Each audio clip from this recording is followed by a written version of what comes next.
Hey guys, and welcome on into another episode, Getting Well with Terry and Friends, Transit Betting Picks. I'm Terry, and I don't have a face today. It's going to be an audio-only show today. Sorry for the inconvenience, but I don't think you need to see me anyway. So, yes, it's going to be an audio-only show for today.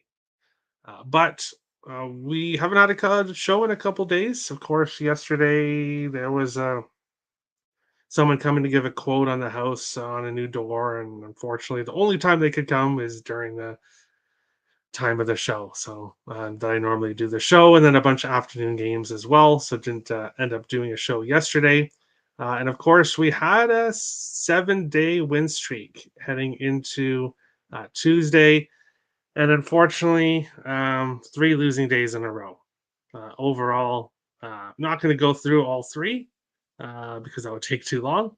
But down almost 10 units the last 3 days, and it's just not good. It's just not good.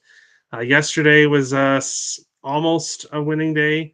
The CFL game was an absolute disaster with Cody Fajardo getting hurt in the first quarter, and Montreal just never recovered after that.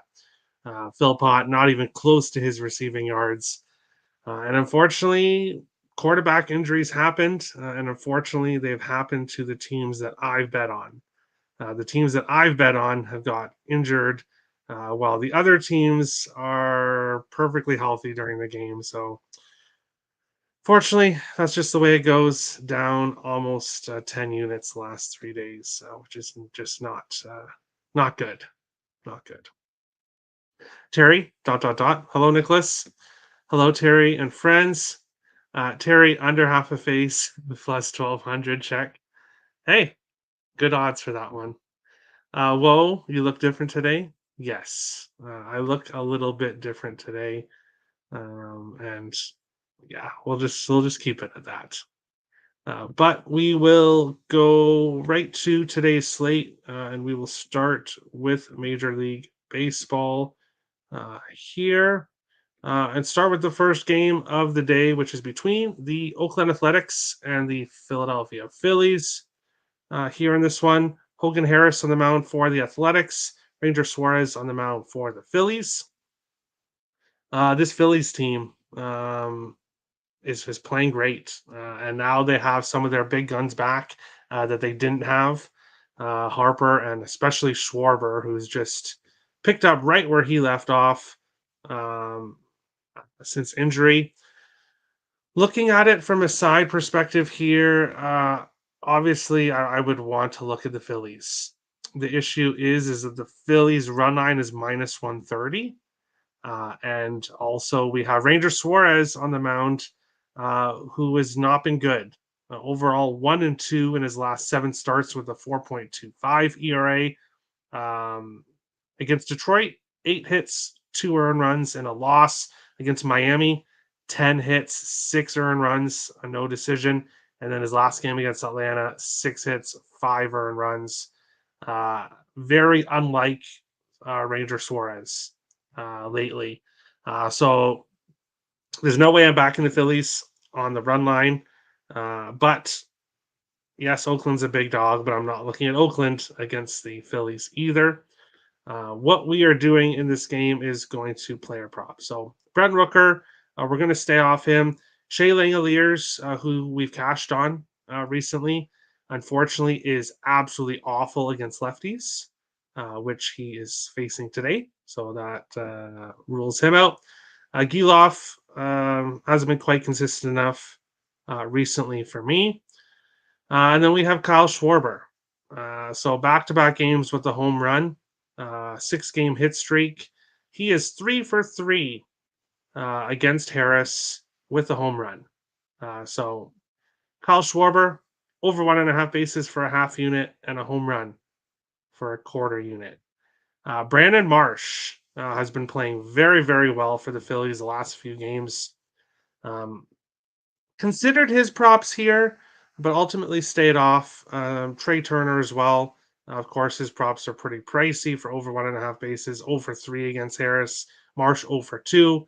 So ultimately, we're just going to stick with Schwarber, who has looked great since coming back from injury, obviously hitting a home run in back to back games uh, since returning. Hey, Terry. Hey, Storage Club. How's it going? Almost a minus 300 fade, small leans towards Oakland plus 2.5. Yeah, Suarez is just not playing well. So I could see Oakland doing some things in this game. But I could also see Suarez getting back to his usual self. So we'll have to see exactly what happens there. But moving along, we've got the LA Dodgers and the Detroit Tigers here in this game. James Paxton on the mound for the Dodgers, Tarek Skubal on the mound for the Tigers.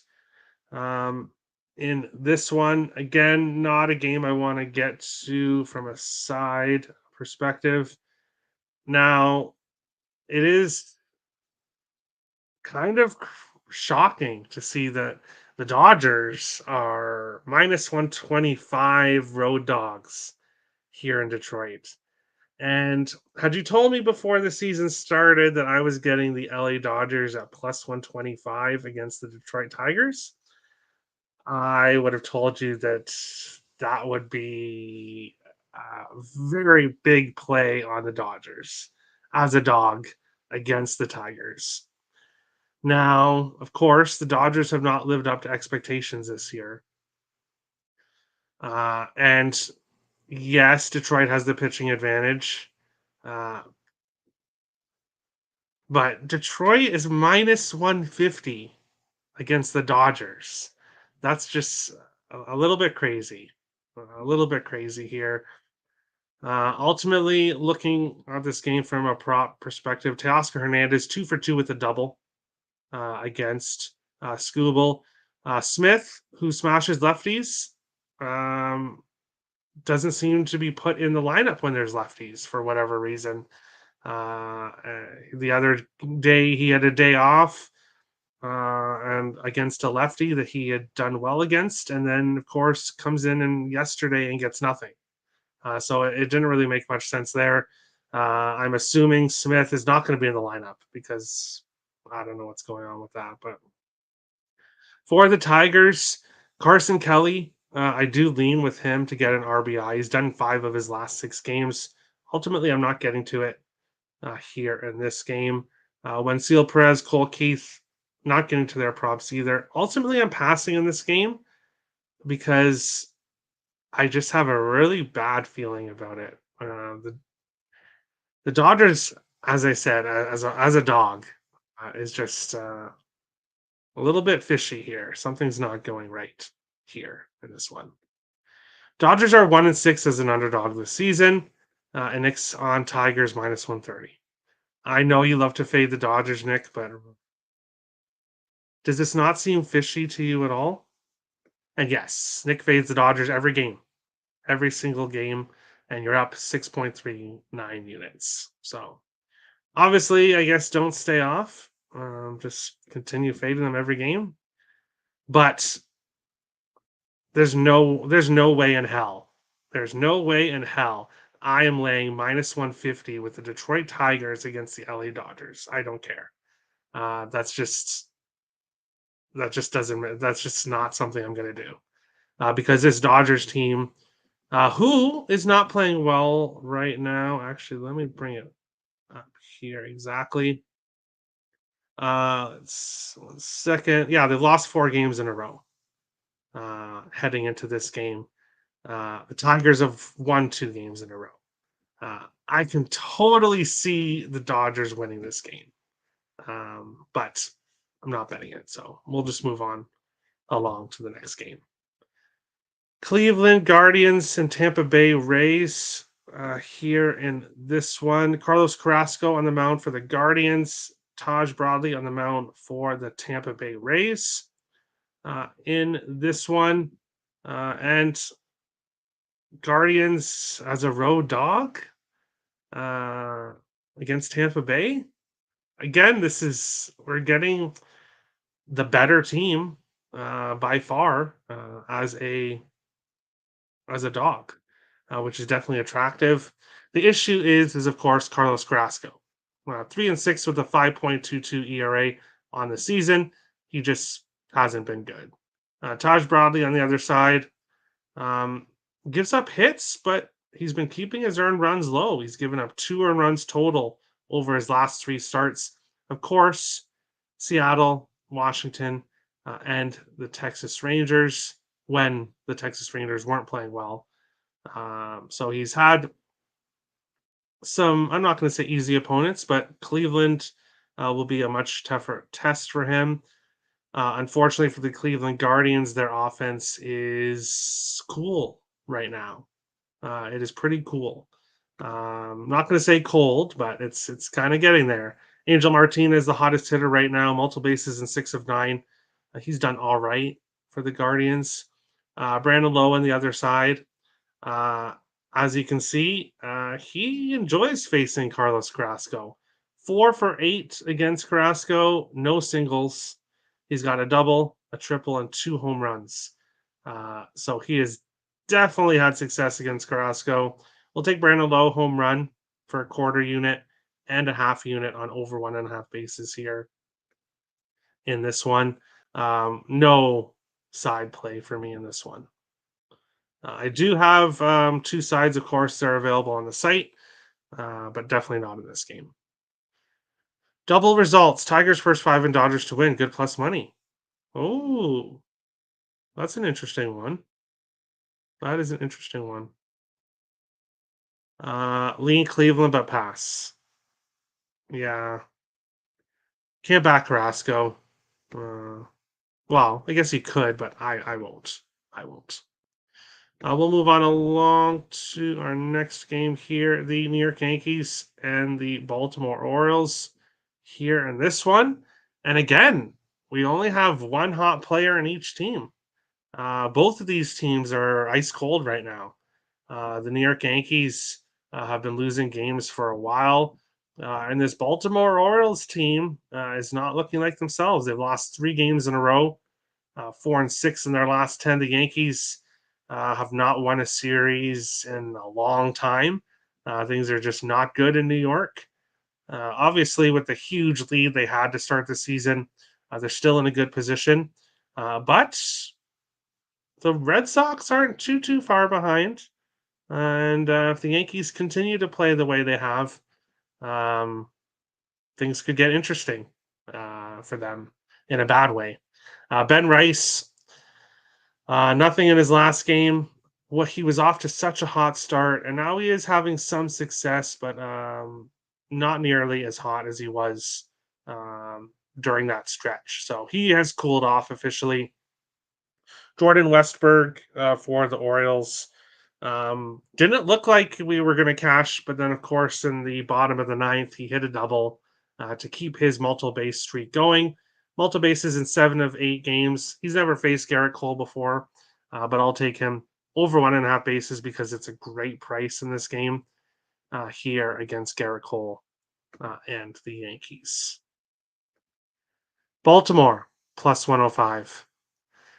Yeah, no. I don't want to back either of these teams. They're both playing just bad baseball right now. Odds on New York Yankees to miss the playoffs.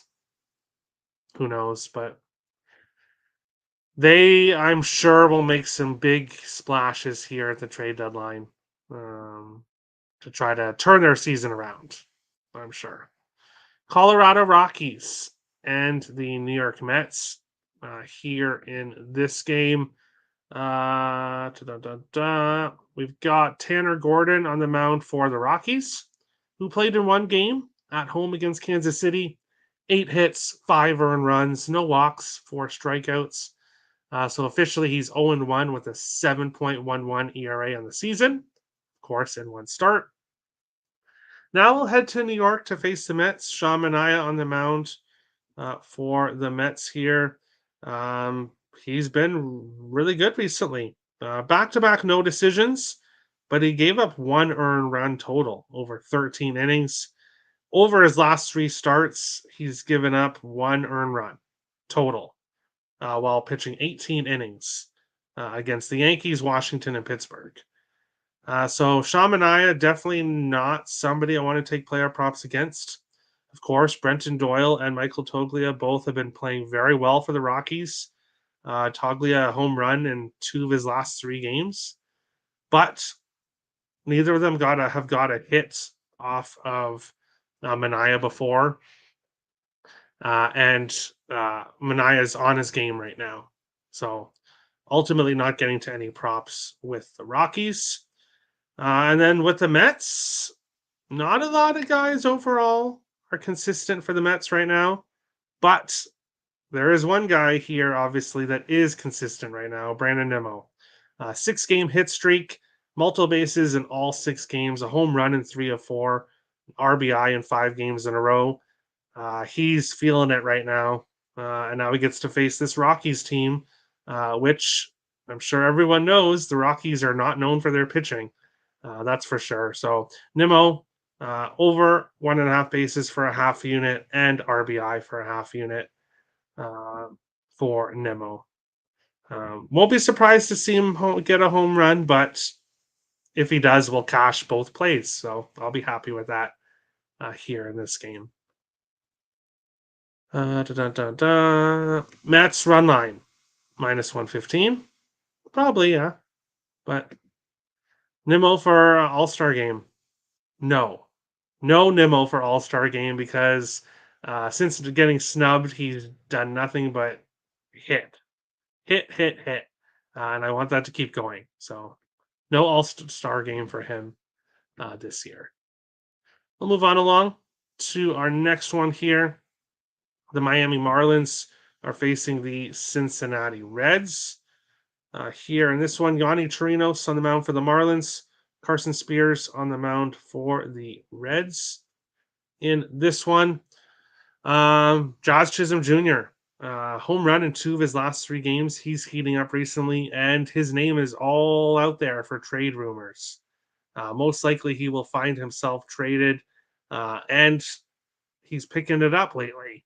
Probably trying to show off to some other teams and saying, please help me. Please get me out of Miami and this disaster situation I'm in. So he's definitely showcasing himself for any team that might want to trade for him.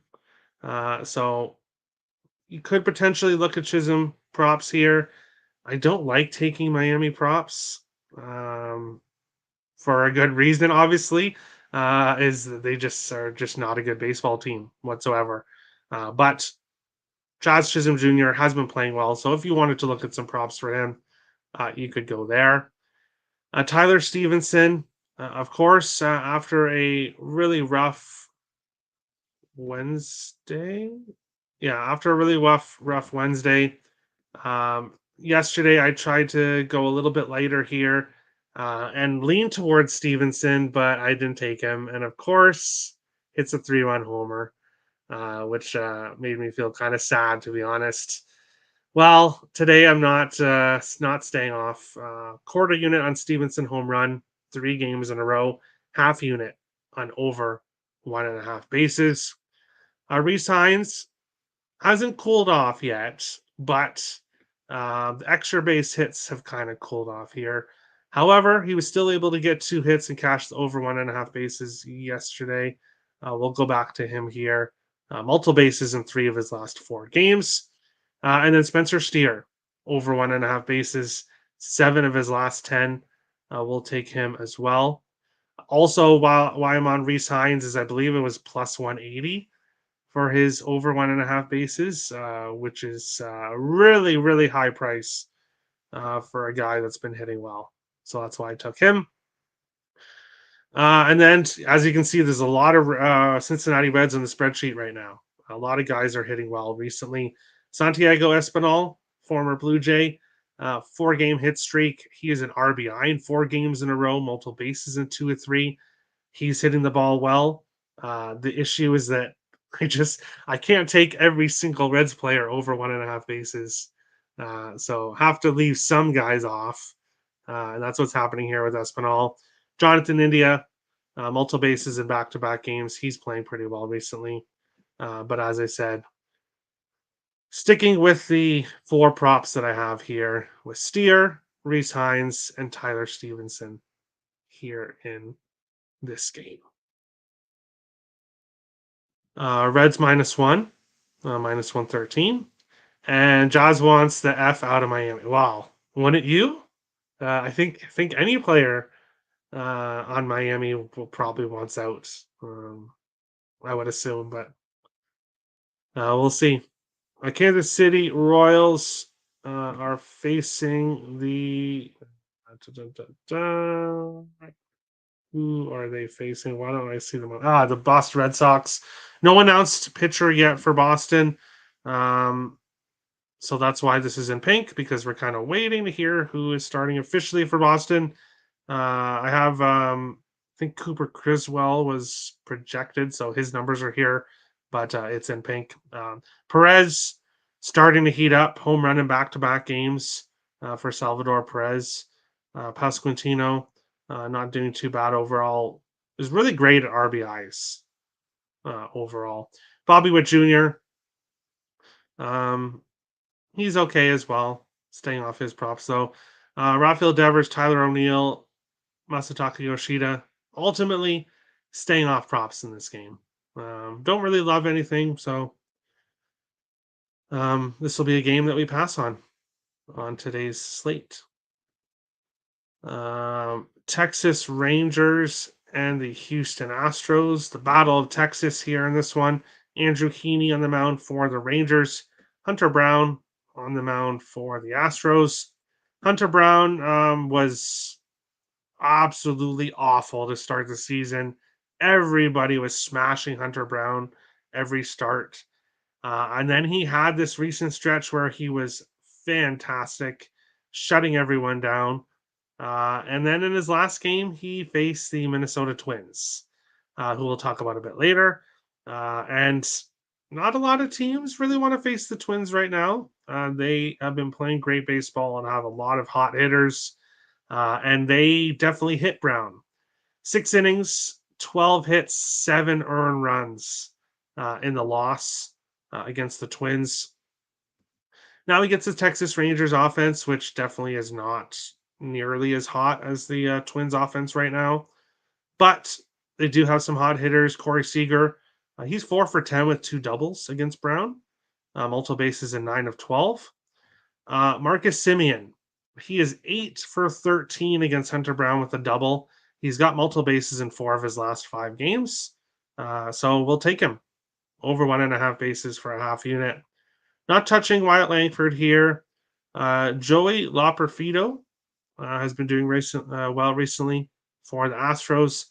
John Singleton probably shouldn't be on the spreadsheet at all with those numbers, but I left him on one more day. We'll see if he can do anything to stay on. And then Bregman also is close to getting off the spreadsheet as well, but good numbers against Heaney. Double, triple, home run, and 10 singles in 38 at-bats against Heaney. So Bregman probably does something tonight. But if you wanted to bet the Astros, I'd probably look at Joey Loperfido. But then again, he's a lefty, so I believe so. He probably won't be in the lineup today anyway. But Marcus Semien over 1.5 bases here in this one.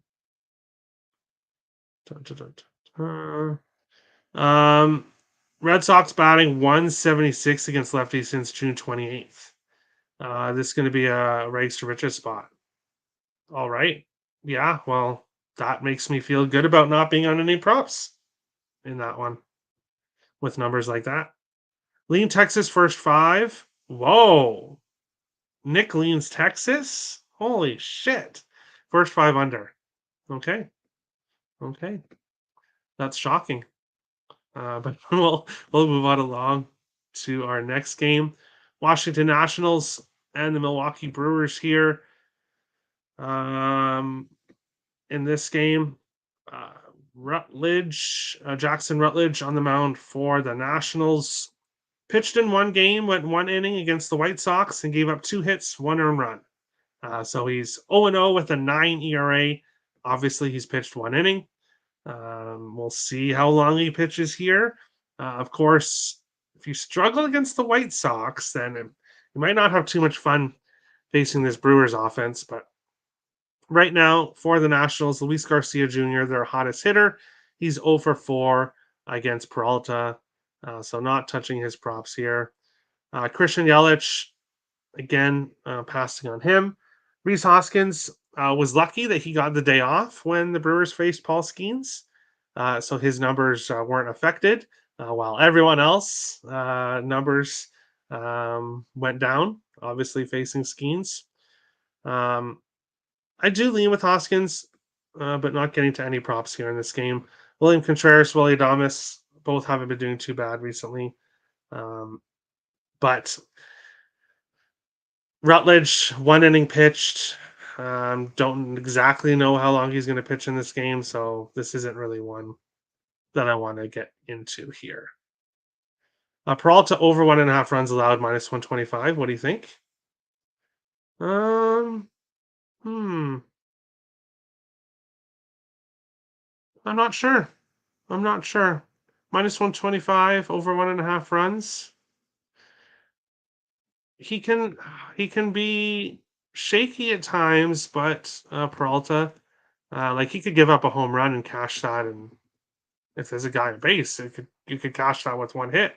But also other games he's been kind of lights out. 3 runs in his last game against the Dodgers, but I don't know if I trust this Nationals offense right now. So I would say no. Brewers run line -110. Brewers offense bounce back.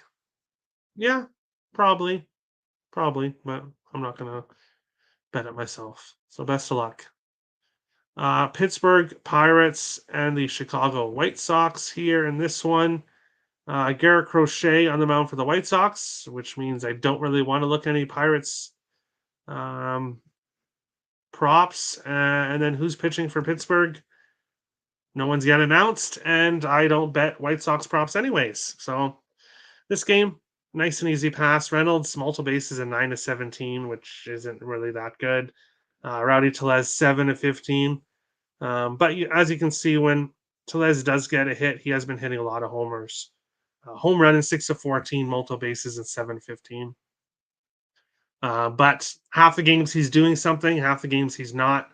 Facing Garrett Crochet is a pass. Vaughn, Robert Jr. and Sosa both have not had success against the pitcher they're supposed to face. I think Priester, but we'll see exactly who plays here. But this game is one I can just quickly zip through and don't really have to talk too much about. Happy Friday, Terry and friends. To you as well, Daystone. Hope all is well. But we'll continue on along. The Chicago Cubs, the red hot Chicago Cubs. What have happened to them recently?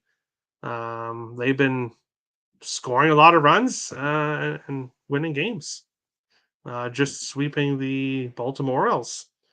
Heading into this game, on the mound for the Cubs is Kyle Hendricks, 1-7 with a 7.53 ERA. He's lost 3 starts in a row. It just has not been great for him. And on the other side is Sonny Gray, 9-5 with a 3.30 ERA in the season. But he's been kind of cooling off recently. 7 hits, 3 earned runs against Cincinnati, 8 hits, 5 earned runs against Washington. So he's been getting hit a little bit more recently here.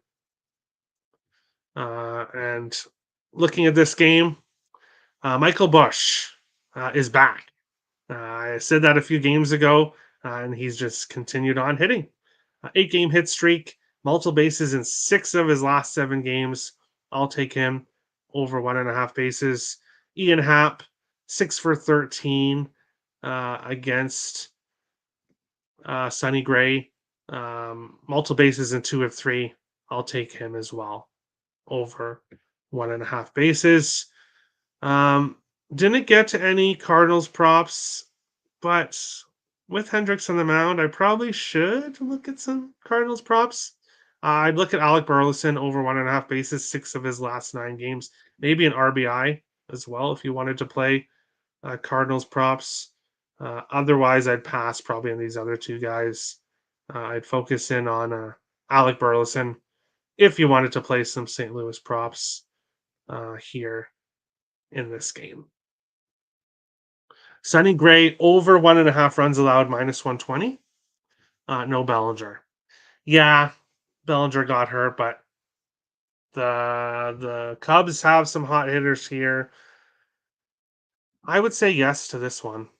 I would say yes to this one. This Cubs team is hitting right now, and Gray has cooled off recently, so I would say yes to that one. Moving on along, Seattle Mariners and the LA Angels here in this one. Uh, Brian Wu on the mound for the Mariners, 3-1 in 8 starts with a 1.77 ERA. He's been absolutely excellent when called upon. Tyler Anderson on the other side, 8-8 with a 2.81 ERA. Both pitchers pitching very well. Um, Two offenses that aren't really trustworthy. Now, Cal Rayleigh, um, 2 home runs yesterday, and I believe the other game that he has home runs in 2 of 3, but I believe in both games that he hit 2 home runs. I believe in both games, so he is hitting the ball well. 0 for 2 against Anderson. Um, we'll see if Rayleigh can do it again. Maybe I'll take him tomorrow, but this might be a tough spot for him. And the Angels have 2 hitters now on the spreadsheet when they didn't have anybody on the last show. Zach Neto, multiple bases in 3 games in a row, 2 for 9 with 2 singles against Wu. Moniak is 1 for 7 with a double. Ultimately, not getting to any props here. Um, Neither of these teams are teams that I trust offensively, and both teams have a good pitcher on the mound. So nice and easy pass for me in this one. Angels first 5? Wow. I don't know. I would kind of look the other way because Wu Wu has been great. I think he had that one start where I think he gave up like 3 earned runs after an injury, but he has just been great. So I wouldn't really want to fade him at all, to be honest. But we'll continue on along with the next game here. The Atlanta Braves are heading to San Diego to face the Padres. Schwellenbach on the mound for the Braves. Randy Vasquez on the mound for the Padres. In this one, Austin Riley continues to get multiple bases. Cash for us again yesterday. I've been betting him for a few games at least. Multiple bases in 8 of 10. We'll take him over 1.5 bases. Jurickson Profar, multiple bases in 5-7. We'll take him as well. Pass and Cronenworth here, just focusing in on Austin Riley and Jurickson Profar for this game. Continue on along. Toronto Blue Jays are in Arizona here for this one. Yariel Rodriguez on the mound for the Jays. Ryan Nelson on the mound for the Arizona Diamondbacks. Yes, Ernie Clement didn't get us a hit yesterday. Of course, when you're betting a plus 1,500 home run prop, you got to know that it's probably not going to cash. But he had home runs in back-to-back games, so had to give it a shot. Not going to take Clement props here. Going to pass on Springer as well. Alejandro Kirk has been playing well. Horwitz hit a bomb yesterday, so you could look at him. Ultimately, I'm staying off this game, though. Passing Christian Walker. One of these two guys, these are the two guys I would look at here. Former Blue Jays facing the Jays for the first time in Arizona, I believe. So I would look at both of these guys. It will probably have an extra motivation. Gurriel off an extra day off. He had a day off yesterday, so would expect him to do well as well. But not taking this game. Just no real interest in betting it. Blue Jays team total over 3.5. Um, I don't know. I don't know. Uh, Ryan Nelson obviously isn't the strongest pitcher. 6-6 with a 5.08 ERA. Back-to-back starts, though he's only given up one run against the Dodgers and San Diego. Um, so, but he also has pitched much better on the road. He's 3-3 with a 3.83 ERA on the road, 3-3 with a 6.69 ERA at home. So he has struggled more at home. Maybe he gets up some runs. 3.5 is kind of a low number, so I don't know about that one. I don't know about that one. But we'll move on to the final game of the night. We've got the Minnesota Twins heading to San Francisco to face the Giants. In this one, Joe Ryan on the mound for the Twins, Kyle Harrison on the mound for the Giants. Harrison 1-3 in his last 7 starts with a 5.55 ERA. 8 hits, 3 earned runs against Arizona, 4 hits, 1 earned run against Houston, 4 hits, 4 earned runs, 4 walks against Cleveland, only lasting 3.1 innings in his last start. Hasn't pitched well, and now he gets his Twins offense. And of course, the 3 hottest hitters for the Twins all smash lefties on the season very, very well. And of course, all 3 of these players come in really hot right now. So, Byron Buxton, over 1.5 bases, 13 of his last 15 games. He's done that. Half unit there, half unit on RBI.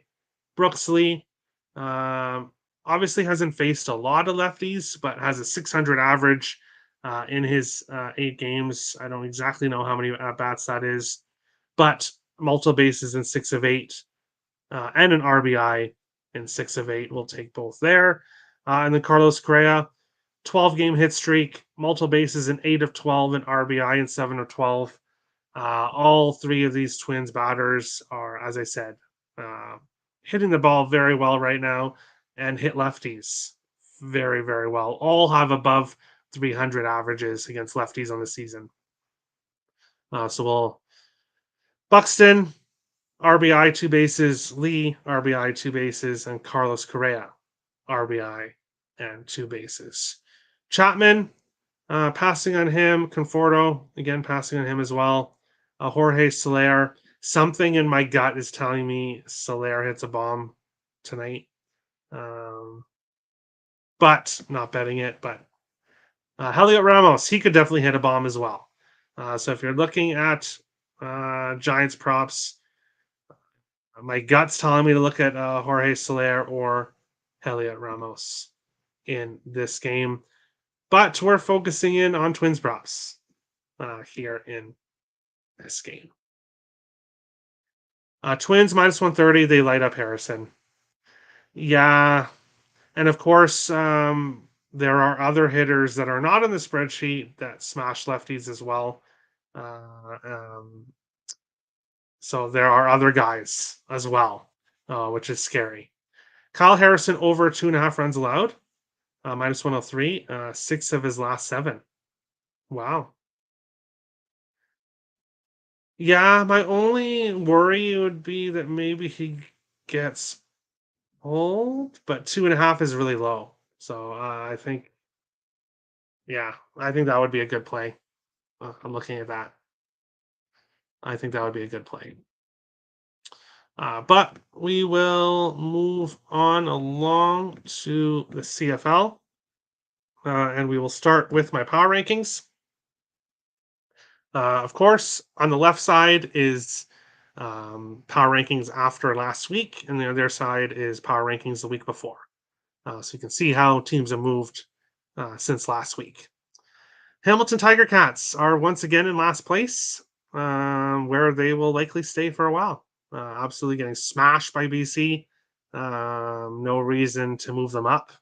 Um, it's tough time right now for the Tiger Cats. In eighth, last week was Winnipeg. This week is Edmonton. No, it's not that Edmonton did bad because they were on their bye week. Um, but they had to be put somewhere, and ultimately, I'm putting them in eighth. Ottawa Red Blacks, I have them one spot above, but very close to the Elks. Of course, these teams face on Sunday. I think they're very similar teams overall when it comes to power rankings. So keep Ottawa there. Yes, Winnipeg's moving up a couple spots, uh, moving into sixth. And Winnipeg has been the team for me this year that just continues to go all over the place. They've been kind of all over my power rankings. Have them at sixth here for this week. Calgary stays in fifth. And it's not because they're a good team, but it's because the teams below them suck. And the teams above them are really good. Um, so Calgary just kind of finds himself in fifth. Saskatchewan was fourth last week. They obviously move up. Toronto moves down one spot from last week. And Toronto last night had a big win against Montreal. So that will most likely affect next week's power rankings. But of course, it doesn't looking at today. Of course, these power rankings were done before yesterday's game. I do them obviously before the week starts. Saskatchewan is in third. I really like this Rough Riders team. They are in third. And then the top two are the same that they've been for weeks. BC Lions in second spot, Montreal in one.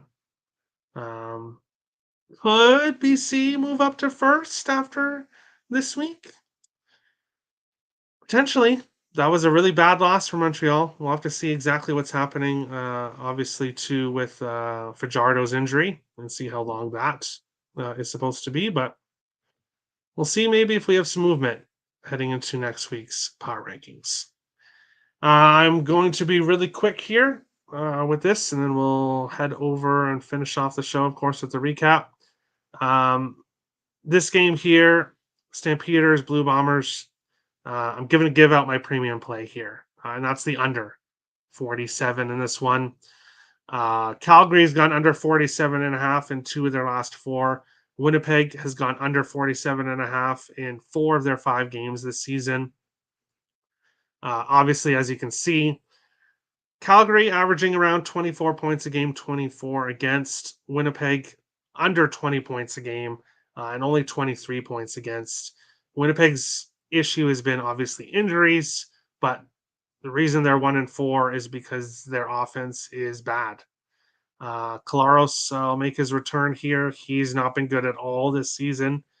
Winnipeg 6-1 in the last 7 meetings between the teams. Calgary's covered plus 2.5 in 3 of the last 5. And of course, we have seen the spread move quite a bit, I believe. Yeah. Whoa. I'm seeing Calgary plus 7 at Bet365. Wow. 5.5, 6.5, or Winnipeg -7.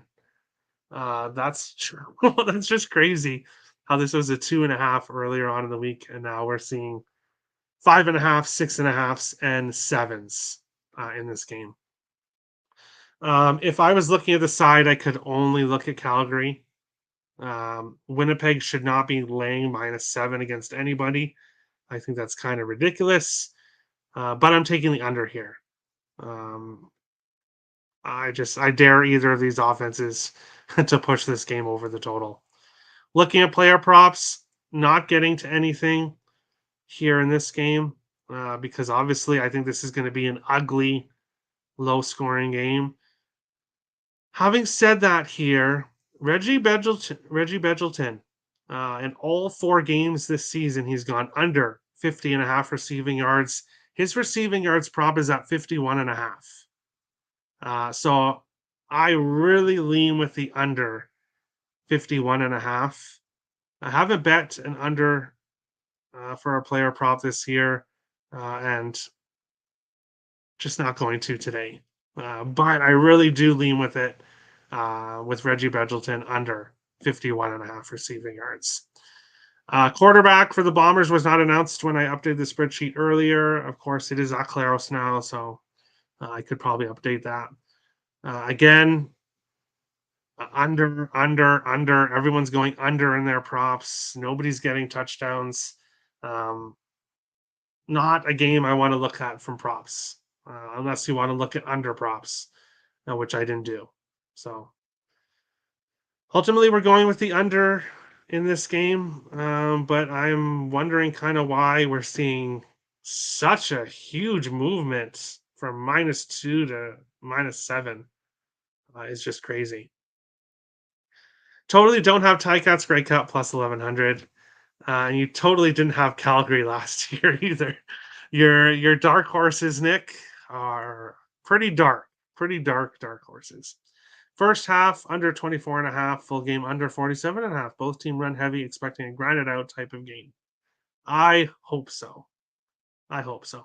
Plus 7? I know. Uh, kind of shocking. Kind of shocking. Just Winnipeg shouldn't be -7. Uh, Not against a team that's I have above them.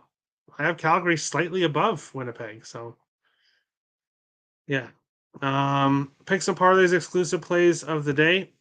Two MLB plays up on the site. Obviously, don't buy my CFL play because I gave it to you guys on the under 47.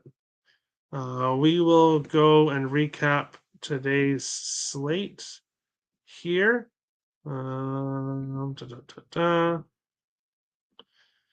da. Kyle Schwarber home run plus 250. Kyle Schwarber over 1.5 bases plus 105.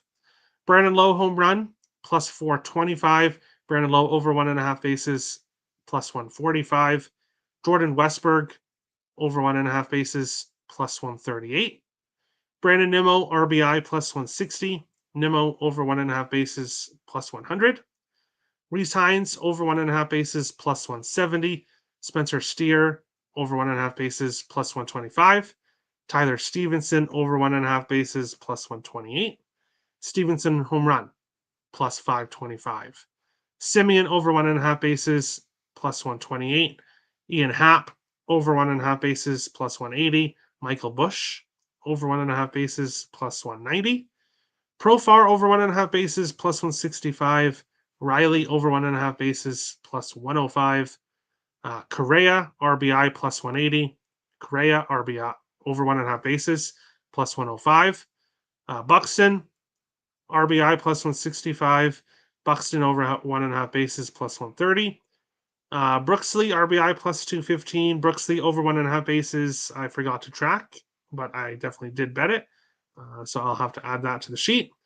And that is it. And of course, the under in the football game that I wasn't intending on giving out, but decided to give out something because I don't want to break down the game and not give out anything. So there it is. There is the under on today's slate. Make sure to hit the like and subscribe button. Appreciate all the support, everyone. Thanks, Terry. Thanks, Storage Club. I'm not going to promise that there's going to be a show tomorrow. We'll see. But the All-Star break, of course, starts Monday, and then no show Sunday, and probably going to be passing on the slate on Sunday. Obviously, guys thinking about what vacation they're going on, and other guys thinking about the All-Star game. So Sunday, most likely a pass. See how today goes. So stay tuned to the channel for a maybe show tomorrow. If not, then we'll be back when the All-Star weekend is over. But thank you everyone for watching, and we will see you guys on the next show. Thanks a lot, guys.